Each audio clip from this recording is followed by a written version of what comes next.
bisnis dan kewirausahaan. Harapannya hari ini Anda paham mengenai konsep bisnis dan kewirausahaan, mendirikan bisnis dan kewirausahaan. Bukan berarti saya menuntut Anda dalam 2 jam kuliah Anda mampu mendirikan bisnis.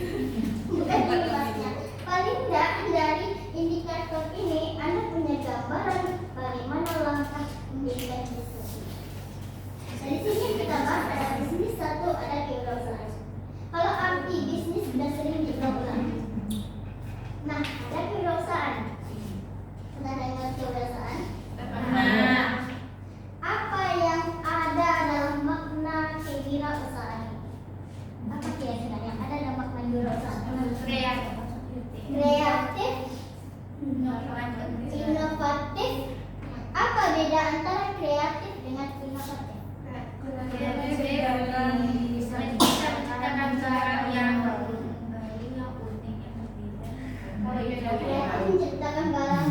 yang unik, yang berbeda. Inovatif,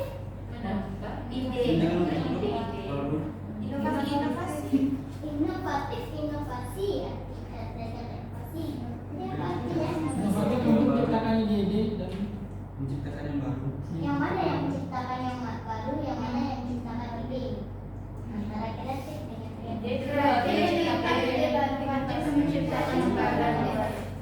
kreatif menciptakan ide baru, inovatif menerapkan suatu ide menerapkan ide tadi menjadi suatu yang baru yang kita lihat ya. Sekarang ini kewirausahaan ini sesuai dengan hasil temuan saya 2019 yang kita sudah ada analisis. Ada bacanya jurnal penulisan saya 2019 di mana katanya yang mempengaruhi minat berwirausaha itu adalah ada pendidikan kewirausahaan atau pengetahuan kewilausahanya, ada sertifikasi konsep diri seseorang wirausaha itu, kemudian satu lagi ada kreativitas itu yang bisa menunjukkan yang namanya minat berwirausaha. Dasarnya pengangkatan tentang diri itu adalah karena adanya pengangguran. Data awalnya adalah pengangguran Indonesia pada tahun 2019. Pengangguran Indonesia cukup tinggi pada saat itu, terletak pada posisi pertama itu pada siswa SMK. Harusnya sesuai dengan misi SMK, pengangguran itu tidak terjadi pada kalangan SMK. Kenapa demikian?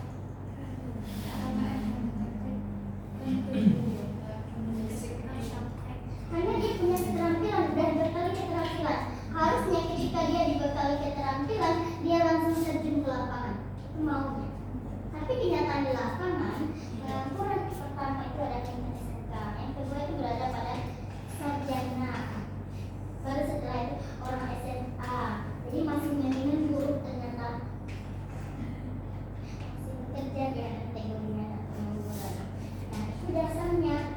Nah, sesuai pula dengan materi kita hari ini, kita bahas kewirausahaan. Jadi minat itu tergantung pada salah satunya kreativitas.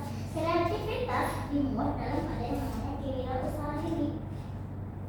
Karena tadi dibilang kreativitas itu ada yang namanya kewirausahaan itu ada yang namanya kreativitas di dalamnya, ada daya inovasi yang ada di dalamnya. Itu udah tepat kok. Ada kreatif, ada inovatif. Mana yang kreatif kan itu yang jadi pertanyaan tadi. Mana sih dia yang kreatif? Saya bilang tadi penciptaan ide baru. Ya,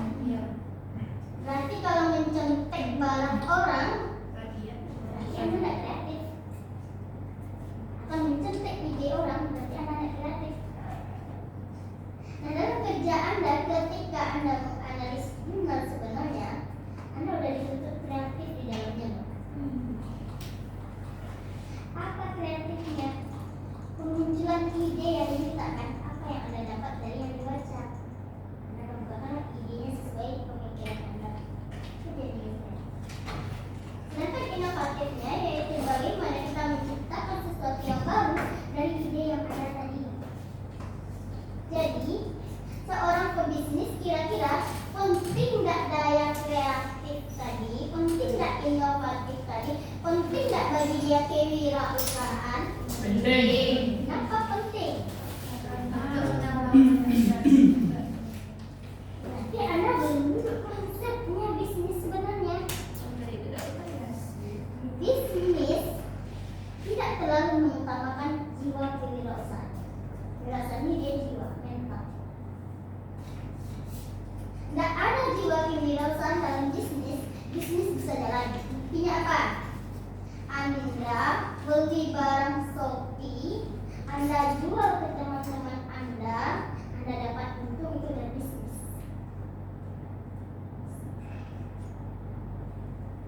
Tapi ketika Anda tak mampu memunculkan ide baru, tak mampu menciptakan yang namanya barang baru kreasinya Anda dikatakan tidak punya jiwa kewirausahaan. Makanya dalam bisnis pentingnya kewirausahaan sebenarnya ketika untuk pengembangan produk dalam bisnis tadi. Jadi bisnis kalau tidak ada pun sebenarnya nilai kewirausahaannya atau hanya sedikit jiwa wirausahaannya, bisnis akan tetap berjalan. Tapi seseorang yang punya jiwa kewirausahaan akan memunculkan bisnis pada diri. Mana letaknya? Jika kita punya jiwa kewirausahaan akan memunculkan bisnis pada akhirnya. Mana letaknya kira-kira?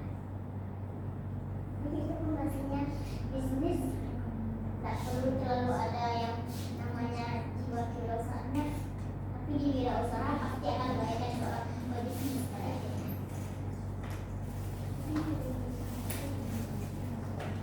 Mana letaknya? Letak apa perbedaannya? Letak yang namanya ketika kewirausahaan itu akan memunculkan bisnis pada Karena wirausaha mampu menciptakan suatu produk untuk yang dijualkan, sementara bisnis hanya mengambil produk lain untuk dijualkan. salah satunya dia mengambil produk lain. Sebenarnya letaknya dia. Ketika kita anggap kewirausahaan punya kegagalan di dalamnya, kemudian mampu menghasilkan produknya, kemudian nanti ketika produk tersebut karena dia punya daya saing yang berbeda dengan orang lain, pasti punya daya saing pada akhirnya itu, karena dia berbeda dengan orang lain, dan itu pada akhirnya yang akan diangkat ke permukaan, istilahnya dipasarkan kepada khalayak ramai. Itu pada akhirnya lambat laun akan berubah menjadi bisnis. Itu tujuannya untung salah satunya, dan penuhnya untung orang, kemudian untungnya dicapai jalan. Tapi kalau bisnis, kalaupun misalnya minim jiwa wirausahanya, paling tidak jadilah barang orang tiru, barang orang modifikasi, itu sebenarnya bisa jadi bisnis. Jadi sana letak bedanya. Jadi beda keduanya tidak bisa disamakan. Dalam artian bisnis tanpa wirausaha masih bisa jalan, tapi wirausaha tiang dari berbisnis pada akhirnya. Oke. Adapun langkah kita dalam memulai bisnis, pertama tentukan visi dan misi bisnis. Visi misi ini udah bisa jadi gerak topik bagi Anda ya. Memulai bisnis harus ada visi dan misinya. Contoh, Anda mau mulai usaha apa? Silakan, siapa yang mau mengumumkan? Mau buat usaha atau bisnis apa misalnya? Kita lahirkan bentuk visi misinya nanti dulu. Terserah apa yang terpikir aja. Yang penting kita bisa menggambarkan atau mengungkap yang namanya visi misi dari bisnis. Kerajinan, usaha kerajinan. Visi, tahu yang dikatakan visi? Visi misi. Apa yang akan dicapai? Tentu punya target kita dan apa yang mau kita capai, itu dia visi. Dalam berapa lama kita capai tujuan tadi, itu dia visinya. Misal, Anda bilang kerajinan. Saya maunya kerajinan saya ini go internasional, bisa kayak gitu kan? Saya mampu menciptakan yang namanya kerajinan, berbagai produk kerajinan hingga sampai ke go internasional di tahun misalnya 2020 misalnya. Berapa tahun lagi? Jadi Anda udah punya tujuan awal. maunya menciptakan hasil kerajinan yang bervariasi dan mampu pada go internasional. Ini tahunnya 2027 loh yang mau dicapai. Kedua ada misi. Nah misinya apa dia? Kalau ada visi pasti ada misi. Tujuannya Nah si visi ini dicapai dengan apa? Dia misi. Dengan apa cara mencapainya yang namanya bahan zaman dicapai dalam 2027 go internasional. Dengan apa Anda lakukan? Misal, menghasilkan kerajinan tangan berkualitas dengan sentuhan seni dan kreativitas. oke, boleh. Kemudian apa lagi? Bisa saja kan dengan melakukan kerjasama dengan berbagai kota awalnya, kemudian baru bisa go internasional. Itu udah misi. Berarti gimana cara mencapai visi? Itu dia misi. Nah, langkah pertama itu yang paling penting. Langkah pertama yang paling penting tetapkan visi misi. Jadi Rizky mau berbisnis ke depannya, tetapkan visi misi dulu ya Ki. Sekalipun kemarin bisnis apa? Jamur ya? Ya, jamur katanya. Atau kemarin apa pembuatan oh jamur crispy buat. Tentukan visi misinya dulu. Kalian ini paham? Kan apa yang mau dituju, kemudian dengan apa mau ditujunya tadi itu langkah awal. Itu langkah awal ya. Langkah keduanya menentukan indikator kesuksesan bisnis. Indikator kesuksesan bisnis. Tadi ceritanya kita mau buat usaha anyaman, kerajinan. Indikatornya apa aja kira-kira? Diukur dengan apa yang namanya kerajinan ini mampu go internasional 2020? Kualitas produk, Penjualan, pemasarannya, penjualannya, produktivitas, produktivitasnya. Oke, jadi gini, misalnya maunya dalam mungkin jangka 2 tahun tadi barangnya, kualitasnya sudah bagus. Bukti bagusnya apa? Diminati oleh banyak orang. Maunya dalam 2 tahun itu menjelang go internasional tadi, produknya yang dihasilkan melebihi ambang batas awal. Anggap di kita awal kita mau cuma sampai 100 biji atau 100 apa namanya yang mau kita produksi cuma. Maka karena kita mau go internasional dia harus berkualitas produknya, kemudian lahirlah lebih dari itu ya kan. Kemudian apa lagi tadi ketiga? kepuasan pelanggan, Kepuasan pelanggan, pemasarannya. Berarti tergantung bagaimana kita memasarkannya. Kemudian yang terakhir dibilang kepuasan pelanggan. Gimana yang namanya pelanggan itu diukur semua. Itulah yang dikatakan indikator kesuksesan bisnis tadi. Jadi apa pengukur dari bisnis kita tadi? Mau go internasional diukur dengan kualitas produknya, kualitas layanannya, hasil produktivitasnya, kemudian bagaimana pemasarannya, kepuasan dari customer atau pemakainya, itu indikator. Yang berikutnya, menilai lingkungan bisnis dan dampaknya bagi bisnis yang akan dilakukan. Nah, apa maknanya di sini menilai lingkungan bisnis dan dampaknya atau dampak dari bisnis ini? Menilai lingkungan bisnis. Kayak melihat pasarnya.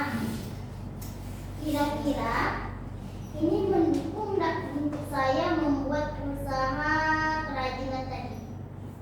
Sumber bahan baku susah nggak didapatkan di daerah itu? Orang yang akan bekerja jadi karyawan kira-kira ada nggak di sekitar sana nanti? Atau jangan-jangan kita harus mendatangkan karyawan dari luar kota ini? SDA-nya atau sumber bahan bakunya jangan-jangan nanti kita harus melewati beberapa kota baru dapat apanya. Itu yang dikatakan menilai lingkungan bisnis. Tempat kita berbisnis. Kemudian kita harus pikirkan dampaknya. Dampaknya apa? Kira-kira bisnis kita ini memberikan dampak nggak untuk lingkungan tadi? Misal, dengan adanya bisnis kita di sana, kerajinan tadi, ternyata ibu-ibu yang biasanya nganggur di rumah aja besar dapat pendapatan, tak jadi lagi nganggur. Atau dampak lainnya dari istilahnya kerajinan tadi, mungkin ada sampahnya nanti yang akan merusak orang lain atau lain sebagainya. Nah, itu perlu dipikirkan. Makanya perlu yang namanya menilai lingkungan bisnis dan juga dampaknya tadi, dianalisis semuanya. Jadi jangan asal berbisnis aja. Saya mau bisnis inilah, bikin usaha, nggak mikir lingkungannya, nggak mikir dampak yang akan muncul. Kan itu penting itu. Salah satu bisnis kayak usaha yang dilakukan, pada umumnya dia memikirkan dampak. Contoh itu kayak semen Padang, dia memikirkan lingkungannya.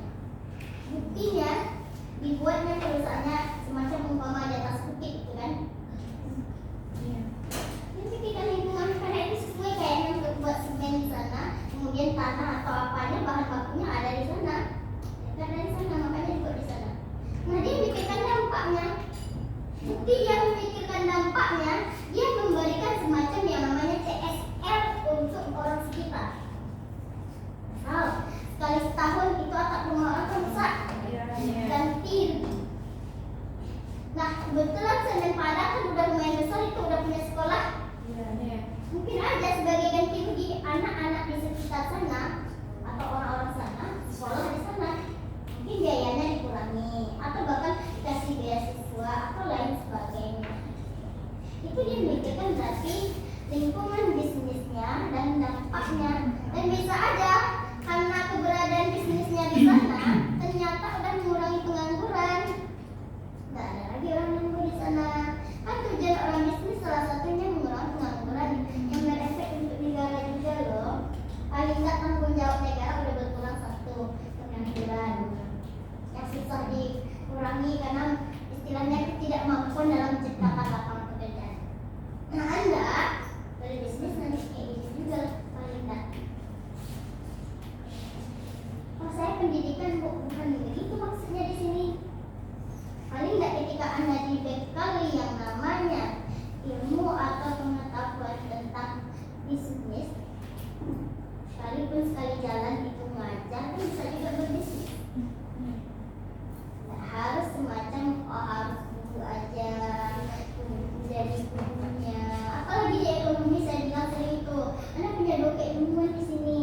Ada ilmu murninya, ada ilmu keguruannya. Anda bisa pegang kedua-duanya. Ilmu keduanya ya udah ada di guru, ilmu murninya banyak yang nggak bisa. Bisnis, manajemen, apa lagi? Kewirausahaan nanti dan lain sebagainya. Nah, itu sudah bisa menjadi bekal Anda. Jadi harapannya ke depannya Anda tidak hanya menunggu lapangan pekerjaan disediakan. Sampai kapan mau menunggu lapangan pekerjaan itu disediakan? Karena kita tahu sampai hari ini masalah pengangguran aja belum bisa kita selesaikan. Apalagi ditambah kalangan sarjana. Banyak pula pengangguran di kalangan sarjana ternyata. Dipikir kalangan sarjana ini udah bagus posisinya, ternyata enggak. Amat S2 misalnya dipikir udah bisa langsung jadi dosen, ternyata enggak juga. Peluang lainnya enggak ada. Karena hendaknya kita mampu menciptakan lapangan pekerjaan. Salah satunya membantu pemerintah. Oke ya, paham sampai di sini? Atau ada yang mau ditanyakan? Paham. Kita lanjut yang keempat, menyediakan produk dan jasa yang hebat dan memuaskan. Yang bermakna di sini berarti produk yang kita keluarkan punya nilai atau daya saing. Competitive advantage katanya, daya saing. Punya keunggulan komparatif unggul ya dari produk lain, sehingga disukai oleh para masyarakat, digandrungi oleh para konsumen. Kayak hari ini banyak tadi bilang produksi skincare-nya, produk minumannya itu digandrungi oleh generasi muda hari ini. Apalagi generasi muda hari ini, dia paling suka makanan instan. Seblaknya, apalagi semuanya instan ya. Teh esnya, padahal teh es itu bisa dibuat di rumah, tapi beli di luar lebih enak teksturnya. Serba instan yang mau di Indonesia. Jadi tidak hanya mie instan ceritanya, tapi makanan yang lain itu pada punya instan tadi. Itu paling digandrungi. Dari sana sebenarnya kita bisa membaca pasar. Ternyata, apalagi kalau di kampus misalnya mahasiswa ini suka kayaknya lah makanan-makanan demikian, suka minuman-minuman yang siap saji demikian. Atau dari sisi berpakaian ternyata mahasiswa kayaknya ini suka kali beli baju ya sebentar.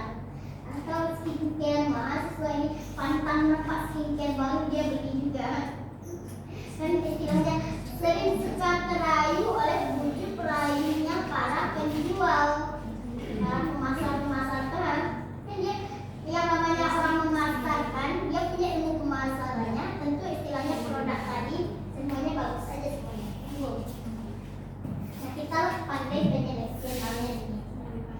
Maka berkaitan dengan ini yang diminta adalah kita mampu menyediakan produk, barang atau jasa tadi yang hebat dan memuaskan. Hebat di sini dan memuaskannya bermaksud dia punya daya saing dan unggul, disukai oleh masyarakat.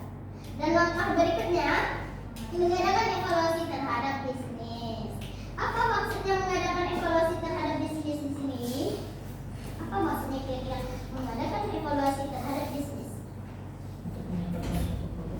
Untuk meningkatkan produk.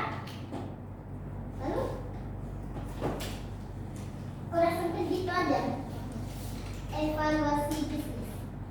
Jadi bisnis tadi ketika udah berjalan, jangan dibiarkan aja. Perlu yang namanya dinilai, perlu dievaluasi, perlu dilihat apa yang mau dievaluasi di sini. Bisa aja gimana kualitas produk kita di lapangan. Kira-kira disukai orang atau enggak? Itu udah evaluasi. Kira-kira mampu tidak memuaskan masyarakat ini, mampu tidak memenuhi kebutuhan masyarakat, itu udah bagian dari evaluasi produk. Tujuannya apa digunakan evaluasi? Apa kira-kira digunakan evaluasi ini?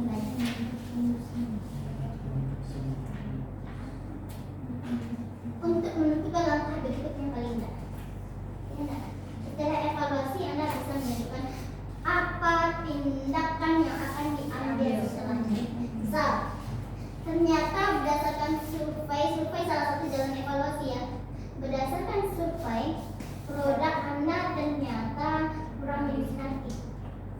Mungkin karena kualitasnya kurang tepat misalnya. Dari situ Anda akan berpikir gimana bisa diminati orang, gimana meningkatkan kualitas pada akhirnya, itu udah evaluasi. Atau kembali kepada visi misi awal. Anda tadi punya visi misi di awal bahwasanya 2025 udah go internasional. Ternyata, bukan 2025 tadi ya 2007 udah go internasional, sekarang 2025. 2027 go internasional. Ternyata udah mau berakhir pula 2026 dan mau masuk pula 2027. Ternyata produk ini jangankan untuk go internasional, Indonesia aja ternyata belum menggandrunginya. Itu kan bisa bagi evaluasi. Pentingnya evaluasi, Anda akan bertanya, Anda akan cari solusinya. Bagaimana sih tujuan saya tadi atau visi misi saya tadi bisa tercapai pada akhirnya. Ini dikatakan evaluasi. Jadi ketika berbisnis jangan hanya dibiarkan aja. Setelah semacam lahir produk, kemudian Anda biarkan aja lagi kan. Ya biarlah berjalan sesuai gimana adanya. Biarlah kalau yang memasarkan, tukang pasarkan pekerjaannya, yang tukang produksi biarlah dia mengerjakan. Tak pernah dievaluasi produknya.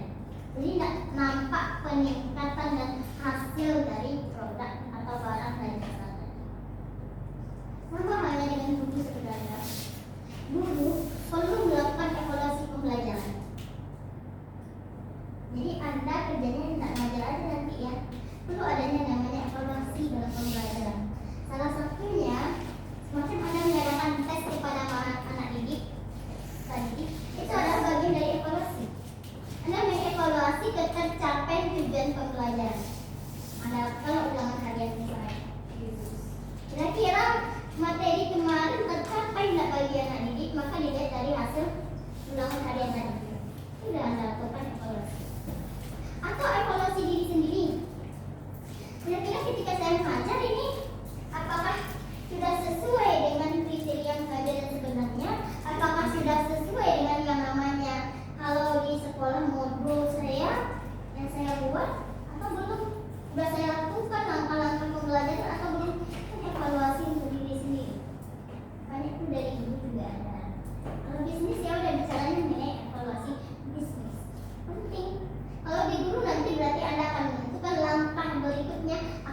kewirausaankah ini?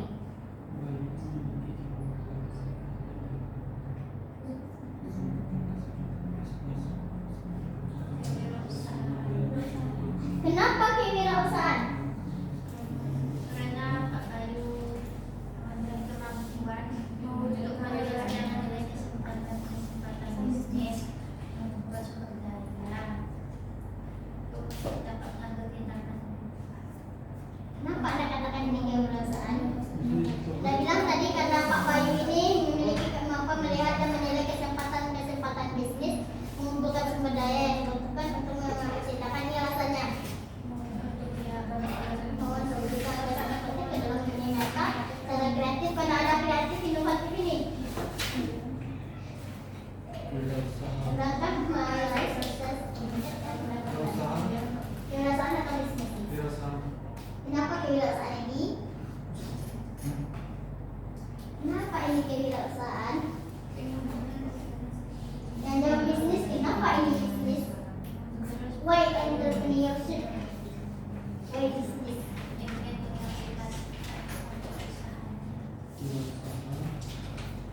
Karena apa? Di mana letak ini kewirausahaannya? Di mana letak ini bisnis? Benarkah ini kewirausahaan atau jangan-jangan bisnis?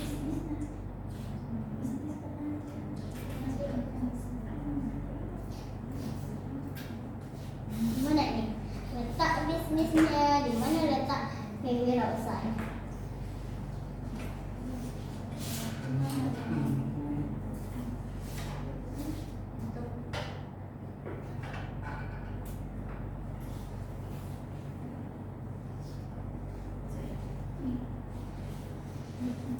Siapa yang jawab kewirausahaan tadi? Adit, Dedi,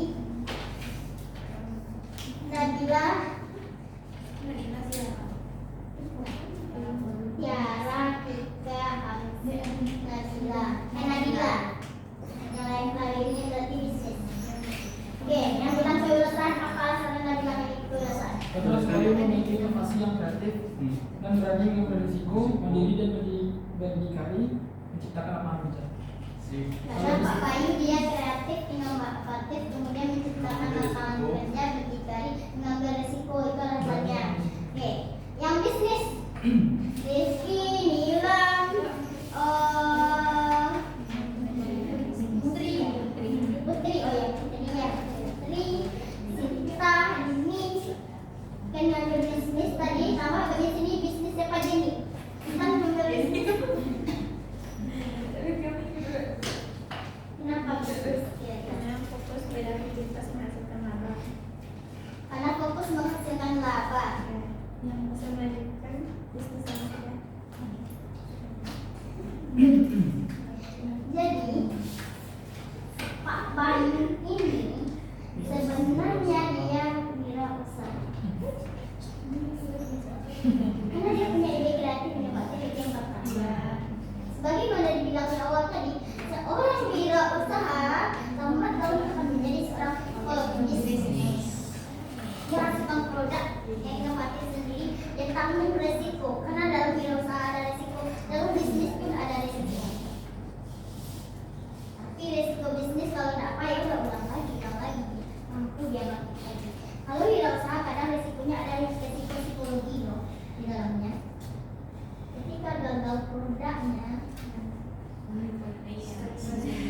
kira-kira psikologi? Stres kadang. Jadi Pak Bayu ini berawal dari sebuah wirausaha, kemudian lambat laun karena produk ini udah berhasil menjadilah seorang pebisnis. Kalau inti pembicaranya dia adalah seorang wirausaha. Oke ya? Oke. Kita lanjut.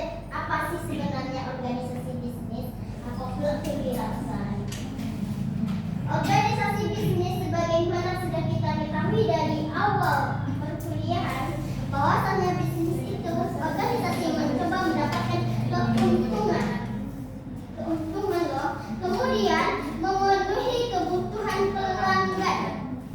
Ia menghasilkan produk, barang ataupun jasa. Itu dia bisnis. Jadi inti bisnis adalah keuntungan, memenuhi kebutuhan pelanggan, ada produk, barang dan jasa yang dihasilkan.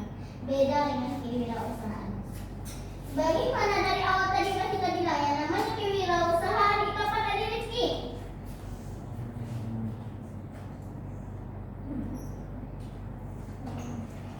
Apa kewirausahaan kita baca di sini proses penciptaan sesuatu yang baru. Atau di sini dikatakan kewirausahaan itu adalah daya kreatif dan inovatif yang punya resiko, yaitu resiko finansial, psikologi, dan sosial. Resiko finansial, mana dia resiko finansial bagi seorang wirausahawan? Resiko finansial. Kenapa bangkrut? Bukan bangkrut di kewirausahaan, resiko finansialnya betul kok perkara uang, tapi perkara mengulang kegagalan itu kembali. Gagal produk sesuai imajinasinya tadi, otomatis mengeluarkan uang lagi. Itu dia resiko finansialnya. Kalau di bisnis resiko finansialnya ya udah bangkrut ya aku bilang tadi, karena laba tadi kan yang di awal diterjunnya ya udah bangkrut. Iya finansialnya, tapi di bisnis resiko finansialnya adalah di kewirausahaan resiko finansialnya itu ketika dia gagal berarti harus mengulang lagi, berarti modalnya harus ada kembali finansial, ada uangnya kembali yang mau dipergunakan untuk menciptakan produk baru atau idenya tadi. Kemudian ada risiko psikologi, kegagalan tadi, psikologi tadi apa? Stres salah satunya. Dicoba sekian kali, ternyata tidak sesuai juga dengan istilahnya idenya tadi. Diulang lagi, diinovasikan lagi, dimodifikasi lagi, diperbaiki lagi, dibetulkan lagi, gagal lagi. Ini adanya apa? Stres. Mundur jadi akhirnya stres memikirkan gimana sih sebenarnya ini bisa terjadi, gimana sih sebenarnya produk ini bisa lahir. Itu resiko psikologi namanya, cara kejiwaan mentalnya. Kadang apa? Kadang dari masyarakat larilah dia kepada resiko sosial. Kadang ketika kita gagal jadi ocehan masyarakat, jadi omongan masyarakat. Nggak akhirnya naklah ke resiko sosial, nggak mau lagi bergaul dengan masyarakat. Pada akhirnya dan minder dia jadinya karena ini gagal tadi kan masyarakat udah tahu pula ini produk saya ternyata gagal. Itu dalam kewirausahaan yang harus ditanggung. Jadi bedanya di bisnis itu adalah untung dan pemenuhan kebutuhan masyarakat dan juga adanya produk barang atau jasa. Di kewirausahaan ada daya kreatif dan inovatif atau menciptakan sesuatu yang baru yang punya resiko finansial, psikologi, sosial, dan juga untuk mencapai kepuasan pribadi. Seorang wirausahawan ketika produk yang diimajinasikan atau idenya tadi tertuang, dia punya kepuasan pribadi. Di bisnis tidak ada ini. Di bisnis kepuasan pribadinya apa? Uang yang banyak tadi, untung yang banyak tadi. Yang di bisnis, di kewirausahaan dia ada kepuasan pribadi. Coba kalau Anda punya daya wirausaha atau jiwa wirausaha, lahir produk itu betapa bahagianya Anda kan akhirnya. Itu kebahagiaan pribadi yang dimilikinya. Bisnis enggak. Betulnya kebutuhan pelanggan datang ini, punya banyak nanti ini, banyak uang. Jadi itu bedanya ya. Atau pendapat lain mengatakan kewirausahaan diartikan sebagai keberanian seorang untuk melaksanakan suatu kegiatan bisnis dan juga mencakup kegiatan yang dibutuhkan untuk menciptakan atau melaksanakan perusahaan pada saat semua pasar belum terbentuk. Ya, makanya tadi ada nilai kreatif, inovatif. Belum ada itu di pasar, belum terbentuk pasarnya, dia udah ada dalam ide atau imajinasinya dia. Nah, itu dia wirausaha. Makanya tadi dibilang di awal, seorang wirausahawan lambat laun akan menjadi yang namanya pebisnis. Tapi seorang pebisnis minim pun jiwa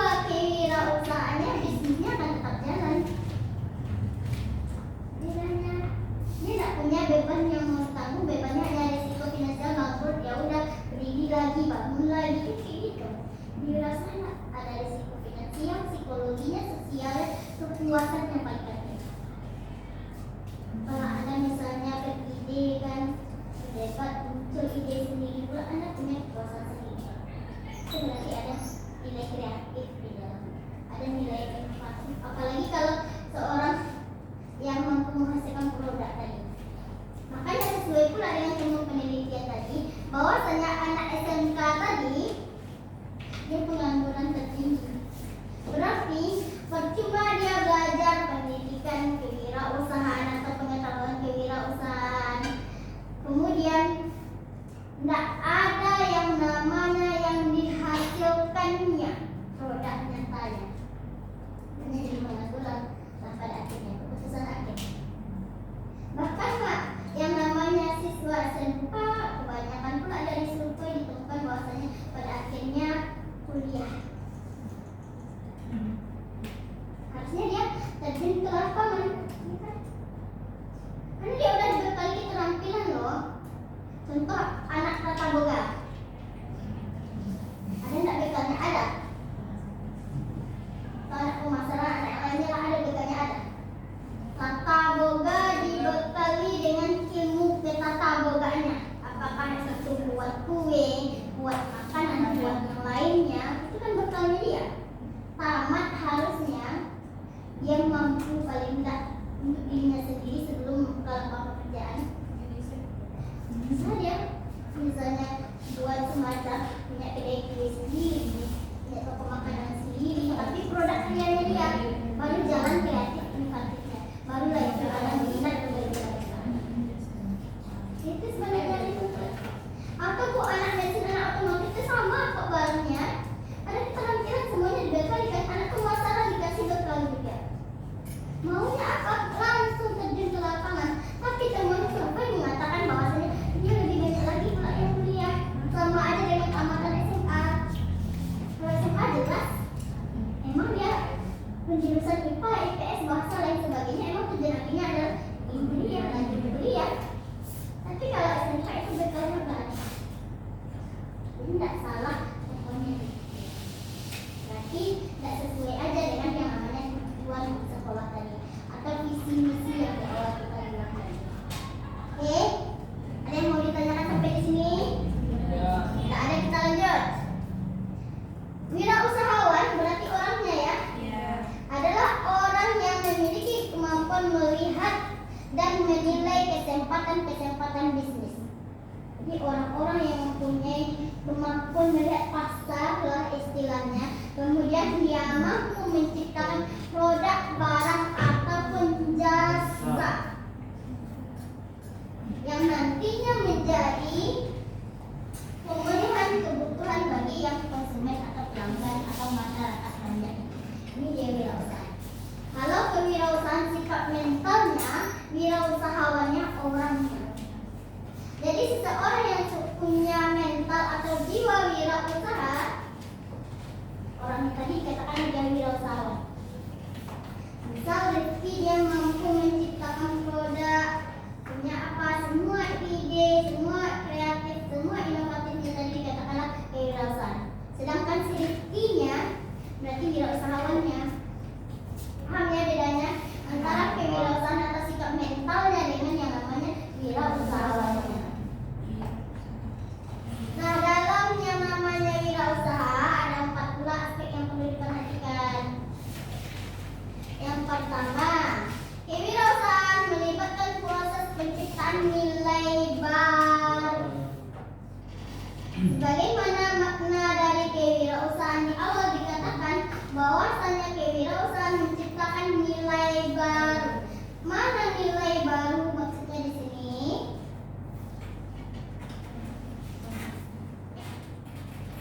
Nilai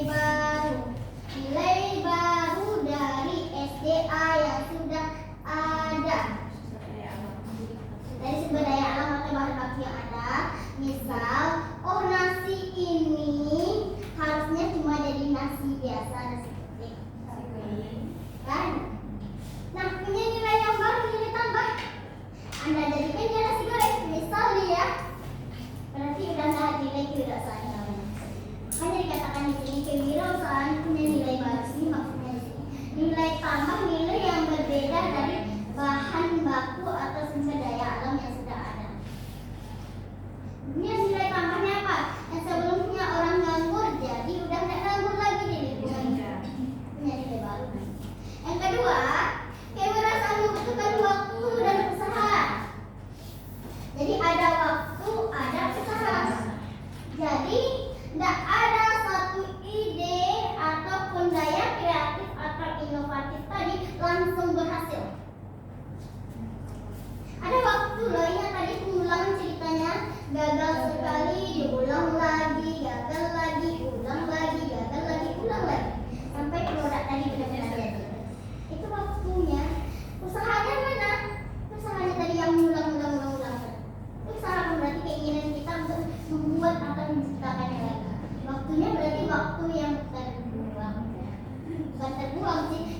memanfaatkan untuk menghasilkan produk yang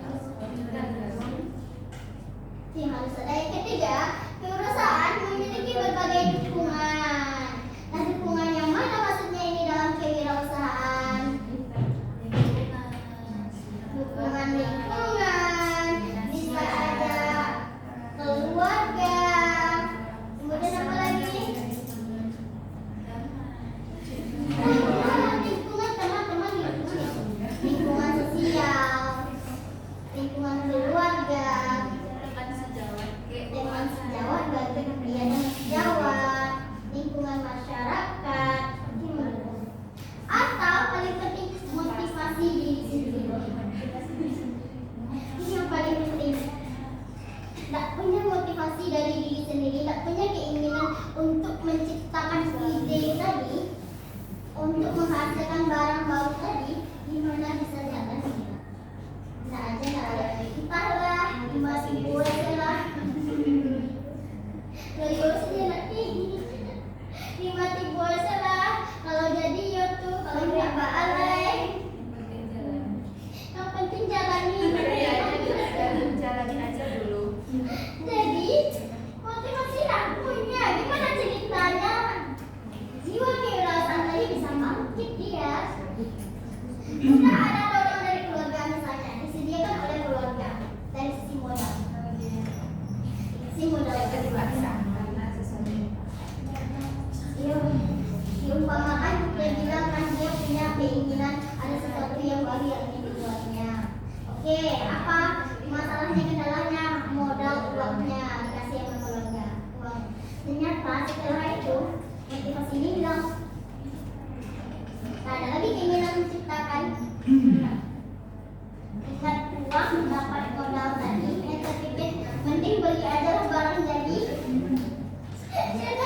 Mending beli aja lah, jual barang udah jadi, kita jual lagi katanya. Tak pusing-pusing kita membuatnya. Itu kan keberkenaan, berarti kita ada sesuai lagi dengan kewirausahaan. Nanti jiwa wirausaha tadi balik tak mencari lagi. Udah ke berbisnis lagi jalannya. Nah, tadi salah satu contohnya. Atau dorong dari teman sejawat tadi Anda bilang. Didorong dari teman sejawat jatuh kan? Dorongan teman sejawat semacam istilahnya motivasi dari teman. Semangati oleh teman, dibantu mungkin oleh teman. Jangan pula tepuk-tepuk pundaknya motivasi. Tidak seperti itu ya. Dibantu oleh temannya. Atau semacam dikasih dorongan lah oleh teman, katakan ya bagus semua idenya. Ayo kan paling nggak saya bantu terjun ikut dengan benar. Kita motivasi dia teman kita. Nanti kita bagi dua.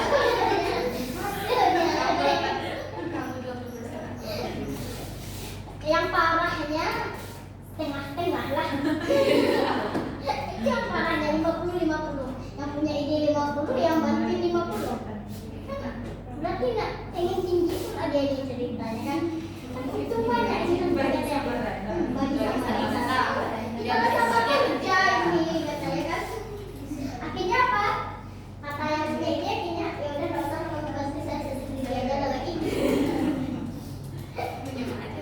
Itu semacam motivasi dari teman sejawat atau dari lingkungan masyarakat. Ternyata apa yang Anda idekan ini di masyarakat emang suatu barang yang dibutuhkan, itu sudah menjadi dukungan dari masyarakat atau motivasi dari masyarakat. Lingkungan tadi, lingkungan sekitar tempat tinggal atau yang lain.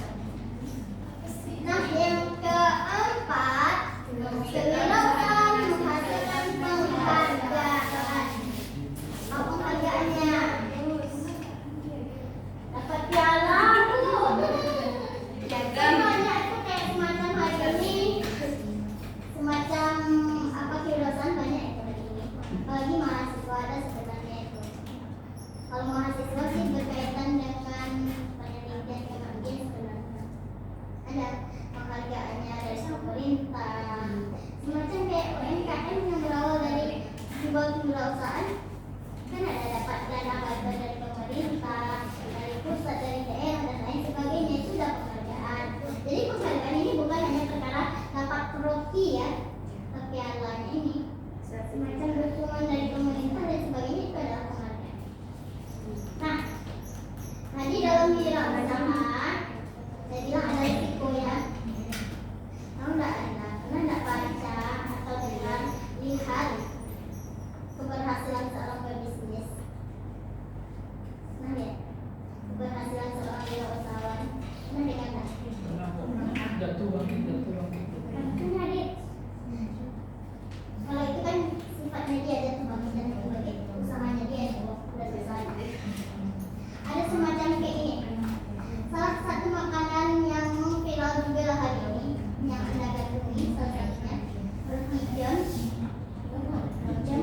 mana-mana udah buka cabang ini kan.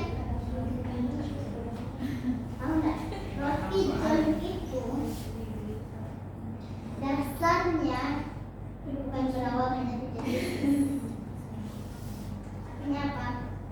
Pemilik roti john itu seorang mahasiswa dunia, tapi menyibukkan diri sambil kuliah dapat uang. Sampai keluar surat DO dari kampusnya. Anda mau jualan uang kuliah? Dia buat buka outlet di dekat kampus pula. Awalnya bukan pigeon, tapi yang digantungi burger ya, atau sandwich. Itu tawarannya tuh. Jadi sampai dapat surat dari kampus, akhirnya memberanikan diri ambil risiko. Saya mau kuliah juga, mau dapat uang juga ceritanya. Udah, dalam waktu mereka selesaikan kuliah, yang bisnis tetap jalan. Sampai katanya diusir-usir dari bisnis. Pulang aja lah Anda lagi, jangan kuliah lagi. Bawa outlet itu pulang kampung dicoba kembangkan di apanya. Habis itu, itulah pemikiran, itulah roti john, roti yang banyak dilakukan. Diproduksi roti itu dengan sendirinya lagi. Kebetulan dia kemudian ketemu istrinya yang menyokong dia pula. Istrinya orangnya ya orangnya disokong oleh bisnisnya dia. Nah, ini jalannya apa? Jalan rezekinya, uangnya, bisnisnya di sana. Nggak punya hari ini bertukang dari mana-mana cabangnya. Semua itu keberanian menanggung risiko. Ada lagi yang lain. Contoh yang lain itu kayak di pengolahan susu sapi, spekulasi di daerah Bukit Tinggi ya, daerah mana itu spekulasi Pak? Itu seorang yang berani mengambil risiko juga ceritanya.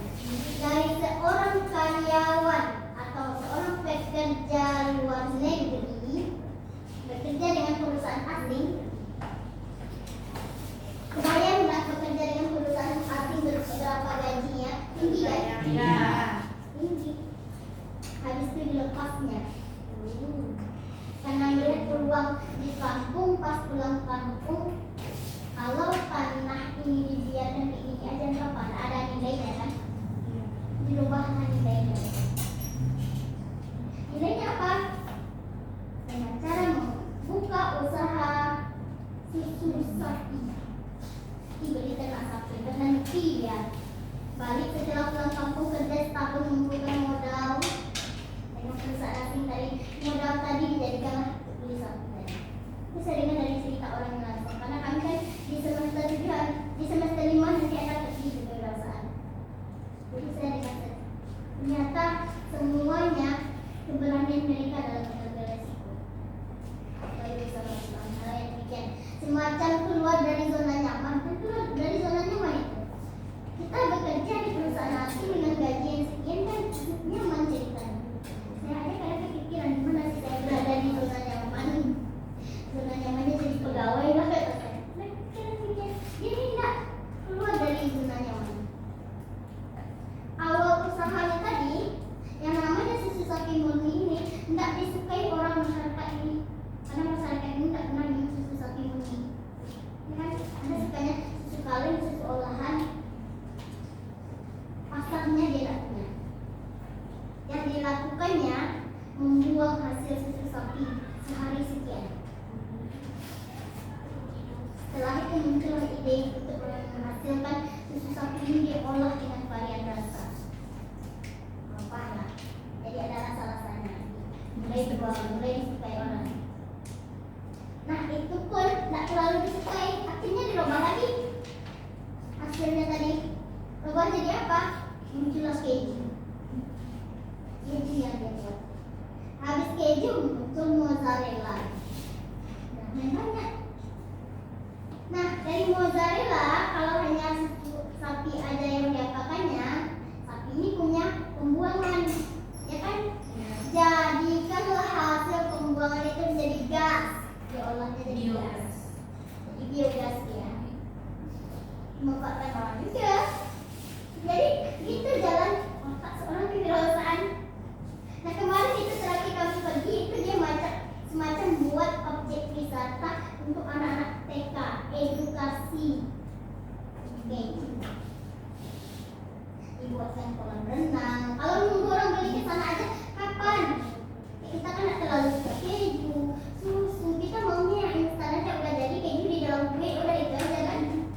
Mau buat sendiri. Tidak, akhirnya dibuatkanlah semacam taman edukasinya.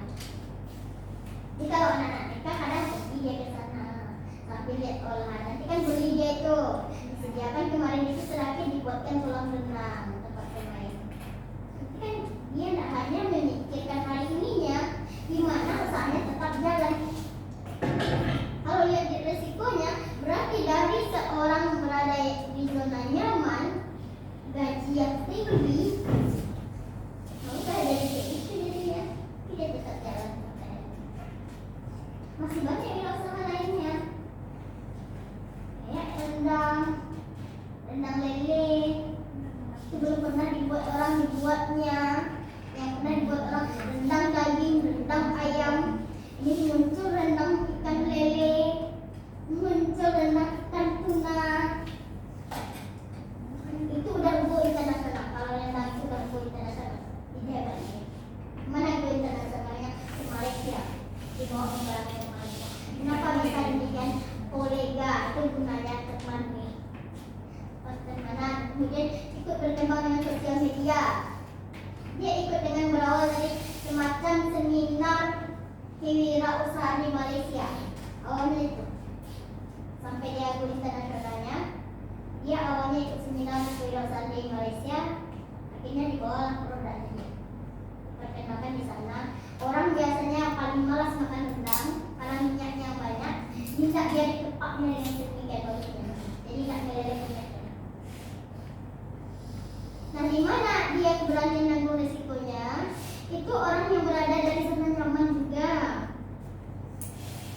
Dari karyawan atau PNS, perikanan pertanian rasanya. Dan sudah nyaman ceritanya ini. PNS rasanya perikanan. Kemudian jenuh menghadapi kehidupan yang monoton itu saja. Pagi pergi kerja ke kantor, pulang naik kereta, pagi pergi naik kereta, itu aja. Pergi pagi, pulang sore, pergi pagi, pulang sore. Lihat situasi di kampung. Setelah sekian lama perantauan, nampaklah orang di kampung ternyata banyak bukan kolam renang, kolam ikan. Nah, tahu yang dibuat orang kolam ikan di sana? Ikan apa namanya yang biasa dijadikan orang kolam? Kaloi, ikan nila, tidak. Biasanya itu yang dibuat orang kan? Kaloi, nila, lele jarang dibuat orang. Nah, dia muncullah ide buat kolam ikan lele. Kolam ikan lele diciptakannya, lele kalau hanya dibeli orang berkilo-kilo, itu kebutuhan pasarnya hanya untuk orang yang jual pecel lele. Jadi kayak juga ceritanya. Kan tidak seberapa ini, tidak terlalu berkembang. Akhirnya muncul ide buat rendang lele. Mungkin orang sebagai cici katanya lele jadikan rendang, tapi tidak terasa loh istilahnya amisnya tadi. Dia udah nyatu dengan rendang bumbunya tadi. Ya kayak apa aja lagi? Apa kalau di rendang dedaknya ya namanya? Dedak rendang misalnya. Itu aja lagi. Cuma di press, kemudian ada rasa lele-nya terasa. Lele ya udah daging ikannya tadi. Itu produksi rumahan awalnya. Tapi dia udah mampu go internasional. Go internasionalnya yaitu dia ke Malaysia salah satu dan pasarnya udah lumayan jauh. Nah dari cerita tadi, Anda tahu bahwasanya kalau mau wirausaha ya udah salah satunya nanggung risiko. Keluar dari zona nyaman ya. Berani nak kita melangkah ngambil resiko tadi, baru bisa mampu mengembangkan ide-ide tadi. Bu, sumber utamanya kan uang sebenarnya. Iya, siapa pun bilangnya mudahan. Kayak tadi kan uang dari gajinya dia kerja kan dijadikan modal.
Misalnya investor kerjanya investasi, kreditur atau berkaitan dengan bank peminjaman misalnya boleh juga. Itu yang kedua.